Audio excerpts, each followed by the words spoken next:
Housefull season 9 seventh வீக்கான nomination வந்து இப்போ வந்திருக்கு. இதில் பார்த்திங்கன்னா சுபிக்ஷா நாமினேட் ஆகியிருக்காங்க. அதுக்கப்புறமா ரம்யா வந்து நாமினேட் ஆகியிருக்காங்க. அதுக்கப்புறமா பார்த்திங்கன்னா அமித் பார்கவ் அவரும் வந்து நாமினேட் ஆகிருக்காரு. வைல்ட் கார்டாக என்ட்ரியாக இருந்தாலும் அவரும் நாமினேட் ஆகிருக்காரு. அதுக்கடுத்ததாக பார்த்திங்கன்னா திவ்யாவும் நாமினேட் ஆகியிருக்காங்க. அப்புறமா பார்த்திங்கன்னா பிரஜன் அவரும் நாமினேட் ஆகிருக்காரு. இது அவருக்கே வந்து சர்ப்ரைசிங்காக இருக்குது. ஆனால் அவர் வெளில காட்டிக்கல. அதுக்கப்புறமா பார்த்திங்கன்னா சபரி நாமினேட் ஆகிருக்காரு. போன வாரம் என்னதான் தலையாக இருந்து ஒன்றுமே பண்ண முடியலனாலும் அவரும் நாமினேட் ஆகிருக்காரு. அதுக்கப்புறமா பார்த்திங்கன்னா கனி நாமினேட் ஆகிருக்காங்க. ராஜமாதா அன்பான கனி அப்படின்ற மாதிரி சொல்கிறாங்க. அதுக்கப்புறமா பார்த்திங்கன்னா கெமி நாமினேட் ஆகிருக்காங்க. இது அவங்களுக்கு வழக்கமாகி போச்சு. அதுக்கப்புறம் விக்ரம் வந்து அவருக்கு அன்எக்ஸ்பெக்டடாக அவர் நாமினேட் ஆகிருக்காரு.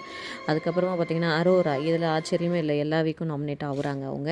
அதுக்கப்புறம் பார்த்திங்கன்னா வியானா பாவமாக மூஞ்சி வச்சுட்டு இருந்தாலும் அவங்கள எல்லாரும் நாமினேட் பண்ணியிருக்காங்க. இது செட் ஆகலை வியானான்ற மாதிரி. அதுக்கப்புறம் பாரு வந்து வேண்டிக்கிட்டே இருந்தாலும் தன்னை நாமினேட் பண்ணியிருக்காங்களே, விட மாட்டாங்களே அப்படின்ற மாதிரி இருக்காங்க. அப்புறமா பார்த்திங்கன்னா சர்ப்ரைசிங்காக இல்லைனாலும் சாண்ட்ரா வந்து எதிர்பார்த்த மாதிரி அவங்களும் நாமினேட் ஆகிருக்காங்க.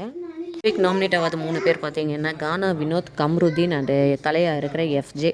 ஸோ அடுத்து என்னென்ன நடக்குது வெயிட் பண்ணி பார்க்கலாம் இன்ட்ரெஸ்டிங்காக.